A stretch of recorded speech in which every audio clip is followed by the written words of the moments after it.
Welcome to Emotional Resilience, Living with the Fruit of the Spirit. I'm your host and author, Ron Ovitt. You know, I can't believe it. We're on lesson 21. We're almost halfway through, and I want to congratulate you for sticking with it.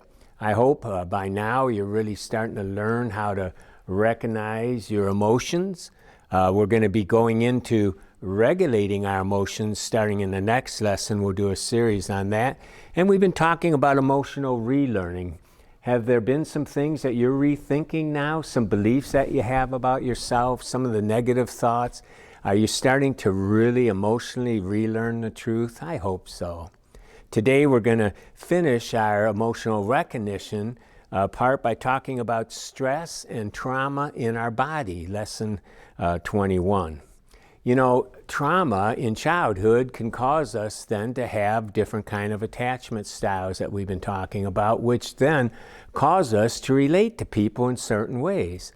And when we relate to people, it can cause us to be either peaceful and calm because we had a secure attachment, or it can cause us to be anxious, right, if that was the situation we grew up in, or perhaps avoidant if that's the situation. But nevertheless, things are going on in our body, and we want to look a little more at that today, because if we can start picking up in our body what's going on, then we can go ahead and ride the wave. We can learn to regulate our emotions, and that will allow us to bring that prefrontal cortex online and start to emotionally relearn what the truth is. And so that's where we are today. In this lesson, we want to continue looking at, like I said, emotional recognition. The fact that we experience trauma and stress in our body. Now, as a result, in our life, we are often left with the aftermath of a physical and emotional dysregulation. This can come in the form of intrusive thoughts. Have you ever had those intrusive thoughts that you just can't shake, or anxiety, depression, a pervasive hypervigilance? You know, I used to walk around like there was a predator in the room. You know, am I going to do things right? Is someone going to be mad at me? You know, am I going to make it through the day without problems? You know, and so, there's a whole host of things that can be going on in our body. And it can lead us to different forms of escapes as well. And the good news, though, there's hope today. And we've said that a lot. And there is hope today. We can change and live a life of peace and joy, the fruit of the Spirit, right? The Holy Spirit wants us to live a life of love and joy, peace, patience, kindness, goodness, faithfulness, gentleness, and self-control. But it starts in our body. You know, the word emotion means to move. And that's what happens. And sensation gets us to move. And then we start thinking about, what am I feeling, right? And it's hard to calm down when the body's alarmed. We are often into an alarm before we're even aware that anything is wrong. Often we go right into the emotion without even paying attention that it was in our body and that we reacted to it first. There was a fascinating experiment that was done in Iowa Carver College of Medicine by Antonio Damasio. He did a classic study which kind of proved that our body is way ahead of our mind when it comes to knowing things are wrong. What he did, he had subjects come in, and they were going to play a game with cards. And so he had 4 decks of cards. And he took the guy's fingers, and they hooked up these sensors that measure skin conductance, right? Responses, much like they do on a lie detector. And so they had them on the fingers. And so what they did, they started asking them to flip the cards, one out of a deck, and then, the highest score kind of thing would win. Well, 2 decks were rigged to produce an overall loss, right, in the play money. And 2 of them were to produce a gain. Now, they didn't know that. At intervals, the participants were asked what they thought was going on in the game. Well, by the time they had turned over 10 cards, the subjects began to show activity, much like the lie detector. They started showing activity from the sensors. I'm going toward the wrong deck. It didn't come to them that way, but their fingers knew, right? And it's interesting. They asked for reactions, but it wasn't until they turned about 50 cards could they verbalize their hunch that 2 decks were riskier. It took even 30 more cards, that's 80, before they could explain why their hunch was right. 3 players were never even able to figure it out, and yet they kept going up on theirs. Isn't that interesting? The fingers knew, by the time they put 10 cards, that something was wrong when they went toward that one and they moved then toward the other. But yet cognitively, they didn't learn it till later. And that's what happens a lot of times. We know intuitively, it's in our body. And many times, we're depressed, we're angry, we're feeling ashamed, and we're not even aware of what's happening. Sometimes it's because it's our normal. Sometimes it's because we're resigned to it. But nevertheless, we don't pay attention a lot of times. But you know what? We feel helpless. We feel like we can't do anything, but nothing is farther from the truth. We have a choice. We can return to joy, but we need to become aware of what's happening first. We need to have an interaction between the brain and the body. God has created us in a marvelous way. We have, 3 different distinct parts of our brains, working together. The brain, there's actually more than that, but the brain works together in harmony. Our prefrontal cortex is responsible for that complex thinking and our social functioning. Our midbrain, that limbic area, is emotional brain, storing memories and processing our feelings. And of course, the brain stem, and that lower part of our brain, is responsible for our survival, right? Using our regulatory system, such as heart rate and our breathing, respiration. And that includes the nervous system that interacts with the sensory input coming in to move us quickly out of danger. The brain, has those 3 parts. Now, Dr. Peter Levine has done a seminal work on the subject, and he writes in his book, Trauma Proofing Your Kids, he says this: each region of our brain, those 3 parts, has very specialized functions, and each one speaks its own language. Now, this is interesting, I thought. They speak their own language. He says the thinking brain speaks with words, and we know that. We're cognitive, we talk, we communicate. Although I don't think we know a good vocabulary when it comes to explaining our emotions, and not in our senses as well. But we do speak with words. The emotional brain uses the language of feelings, right? Such as anger or sorrow or joy or disgust and fear. And then the back part of the brain, that lower part of our brain, speaks in the unfamiliar but vastly important language of sensations. So the thinking brain speaks with words, the emotional part of our brain speaks with our feelings, and the lower brain speaks with our sensations. And that's important. Peter Levine says this: the language of sensations is to many a foreign language. There is a world of sensation and sensation-based feelings inside us and exists whether we're aware of it or not. Fortunately, he says, it's a language that with a little practice is easy to learn. It is essential to be familiar with sensations when traveling the road to recovery from overwhelming stress. It's just as important as learning basic survival phrases when you're traveling abroad, right? It's a language that we need. And he says, in order to help others, it only makes sense to get acquainted with your own inner landscape first. And so he wants us to pay attention. He wants us to give the time and the attention. He says it takes time, it takes practice, but we can master it. We can start to learn to listen to our body. I know the other day someone was pressuring me to say no to someone. They thought maybe they were taking advantage of me, but that people pleaser in me kind of welled up. And the thought of saying no to them, and I remember kind of, should I not, and I felt it right here in my chest. And so I was able to relax and make a decision.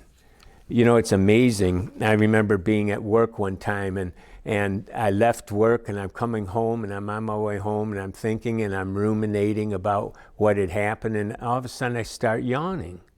Now it's around 5 o'clock. I get home and I'm sitting there and all of a sudden I go, I'm yawning again. Well, what's going on? I never yawn at 5, 6 o'clock. I was a night owl, especially back then. I would stay up to 1, 2 o'clock. I was in graduate school. I mean, my goodness, what in the world? Why am I yawning? And then all of a sudden I was able to focus on that yawning, and then I realized I'm ruminating and I'm thinking about what had happened just before I left. I was in a disagreement with the other partner in the business, and so I sat there, I thought, okay, and I visualized what I was going to do the next day. I kind of made a promise to myself, when I go in the next day, I'm going to say this, we're going to settle the issue, and it'll be over. And you know what? My body was able to relax. I was able to relax, and I didn't yawn anymore. That was one of the first times I really recognized that, hey, things, body gives us cues to what's going on in our body and in our emotions. And so we want to pay attention. And I put in the lesson some little cartoon figures, gingerbread men, if you will, where you can kind of circle, where do you feel some of the different emotions? And I encourage you to do that. If you don't have the lessons, you're watching this and you don't have the lessons, I encourage you to write me, ron@empowerministry.org, ron@empowerministry.org, and ask for lesson 21. And I'll be happy to email it to you, okay? Well, in order to regulate our physical sensations and resulting emotions, we need to be in the present moment. Have you ever gone to a mall? We're in the Chicago area, and there's some pretty big malls here. And you can go to Woodfield Mall. They get millions of people a year. It's a large mall. And you can go into one of probably 15 different entrances or whatever, and you walk in there, and the first thing you do is you go to the kiosk. And let's say you want to go to Macy's. And so you sit there and you look on the map, and there it is. And you go, great. How do I get there? Because there's Macy's, but so what? How do you get from where you are?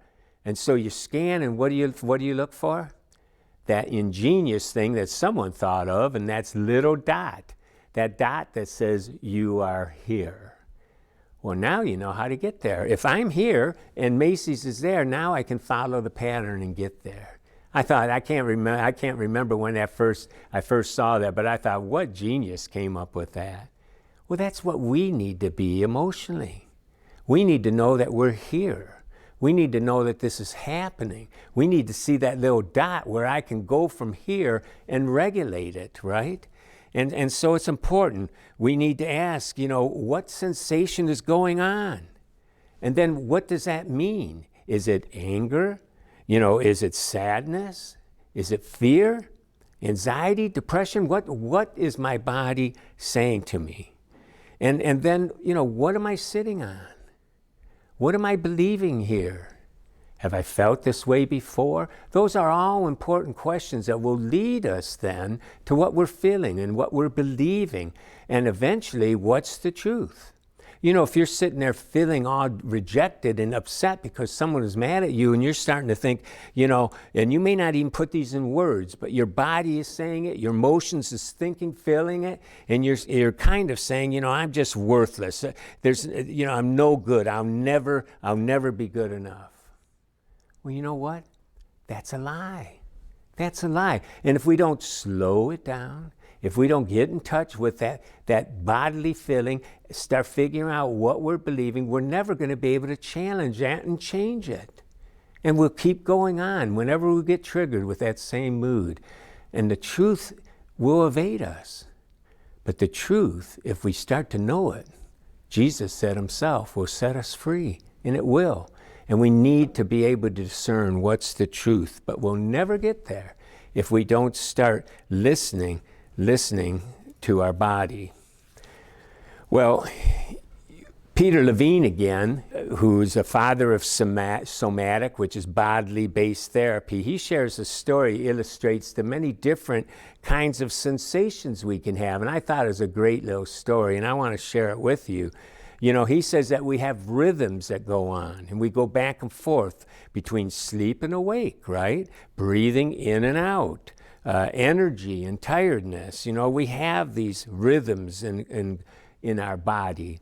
And likewise, we go back and forth in our emotions. We go back and forth. He calls that pendulation. And a lot of times we're not aware that we can have multiple emotions going on in the same little few minutes. If you can, relax a little bit and go ahead and close your eyes. I know you may be in a class, but go ahead and do that. And I'm going to read you this story. Now I want you to be conscious of the emotions when I ask you, okay? And Peter Levine wrote this, and I thought it's good. He said, first of all, imagine it's your birthday. Now, hopefully, that probably brings some kind of joy to you, but imagine it's your birthday. But for whatever reason, you're alone. You're in your home, and circumstances have not allowed you to have any planned activities, so you decide you're going to go out. You're going to go out, maybe to a movie. And so you look for your wallet, but it's not there. What sense? What are you feeling at that moment? Your wallet's not there. What are you feeling?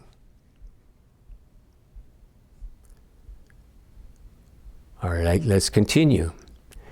You begin looking around the house. You went outside, you looked in the car, you called a few stores that you've been to, but your wallet's not anywhere. What emotions are going through your mind now? What are you feeling in your body now?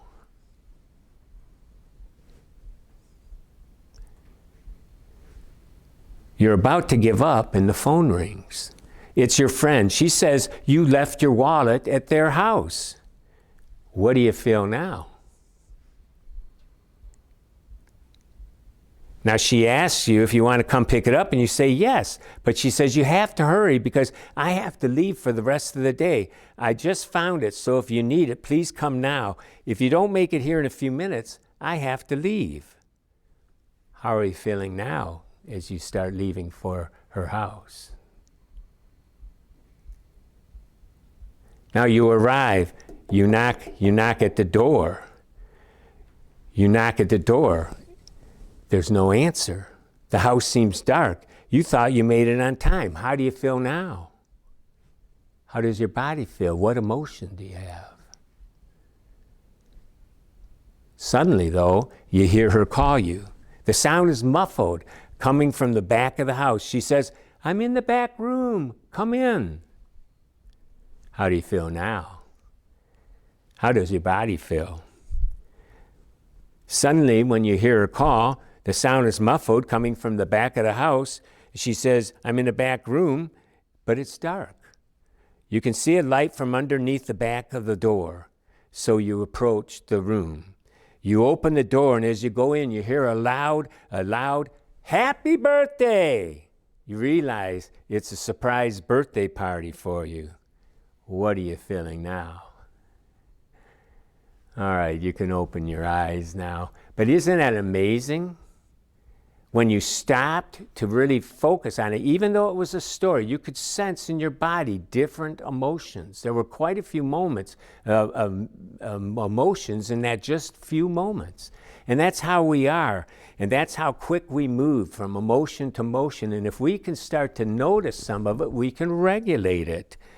And a lot of times if we can name it, we can tame it. We say that a lot. I think I first heard that from Dan Siegel, If you can name it, you can tame it.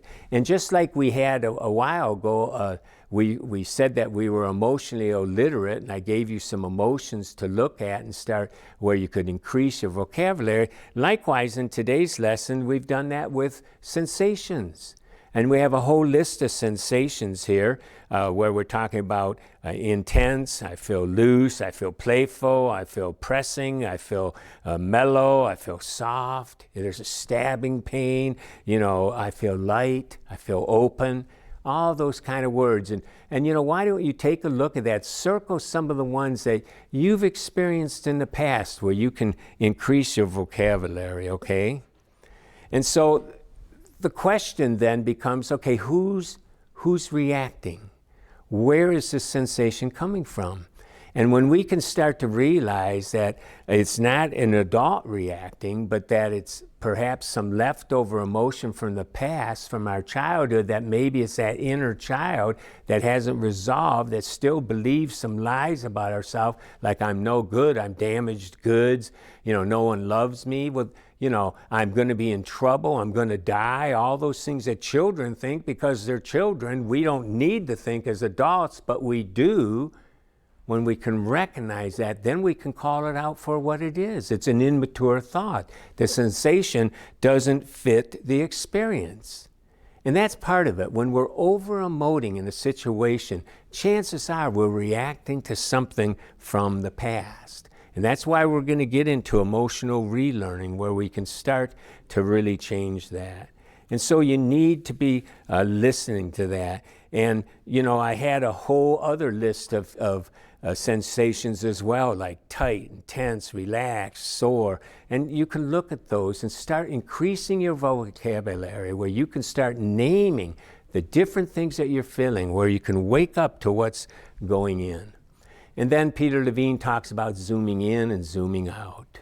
And when you zoom out, you can just do a body scan. Am I feeling something? Is my back sore? Am I feeling some pain in my foot? Is my neck tense? Am I squinting my eyes? And then if you are, you can zoom in. You can zoom in and focus on that one area and relax it, regulate that area. And a lot of times if we regulate the body, the emotions will follow. Try this experiment, okay? I want you to slump your shoulders over, okay? Just slump them over. Look like this. Put your head kind of down. All right, now try to think of a happy thought right now. Yeah, probably can't, right? You can't. Now, sit up straight. Kind of put a little mild smile on your face. Put your shoulders back. And now think of a sad thought. It's hard to do, isn't it? You have to almost move your body to do it. You see, a lot of times if we can discover what's going on, we can relax that part of the body, the emotions will follow. Now, if we can figure out why we're thinking that way, then we get into the root and we pull it out by the root. And we'll get into that more in lessons ahead. How do we pull it out by the root? So, things that we can do. We can learn to relax. We can explore and become more aware of what's going on, and we can start to stay with the sensation. Just to notice it there and then run from it isn't going to help. If we feel tense, we feel something, stay with it for a minute. Stay with it. If it's too scary, back off a little bit. If you're really up here, right, you don't like to stay there necessarily. It's sort of like a panic attack. When I used to have panic attacks, I was able to work on it, and I've helped lots of people with panic attacks. And what we need to know, a lot of times, it's just a false alarm. It's a false alarm. I don't need to listen to it. And then I can just ride the wave, right? Ride the wave. And what goes up comes down.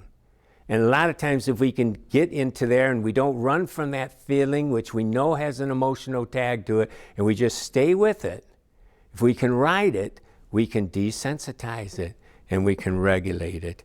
And so we'll be talking about that a lot more in the future. But the lesson that we want to talk about today is that start practicing becoming aware of what's going on in your body. Ask yourself, what am I feeling?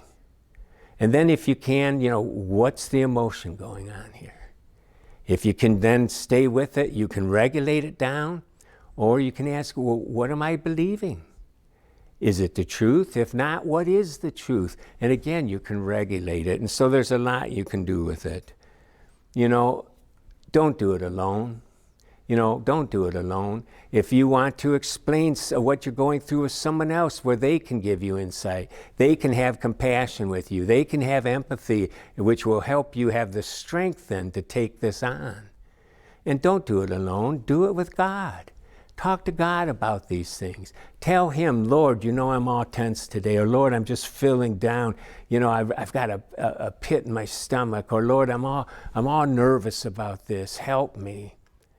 And Lord, what's going on? Help me. What am I feeling? What am I thinking? Lord, what's the truth? Start to talk to God about these things. He cares for you. He cares for you. He says, cast all your care upon him because he cares for you, and that's the truth. Well, we've been talking about emotional recognition, and it's key, and we'll continue to talk about it, but we're going to move into now, in the next lessons to come here, we're going to talk more and more about emotional regulation. And as we do, you'll be finding out that you're going to be able to bring that prefrontal cortex back online, and we're going to start being able to find out what is going on, and we'll be able to grab those things by the roots and pull them out and start to live the life that God has called us to live, a life with the fruit of the Spirit, the love, the joy, the peace, the patience, the kindness, the goodness, the gentleness, the faithfulness, and the self-control. Thanks for joining us today on this Emotional Resilience Living with the Fruit of the Spirit class. Please share this video with others. Like, subscribe, hit the notification bell so you won't miss any of the other exciting classes. You can also, for books and videos and podcasts, you can go to our website, ronovitt.com, and find out more information.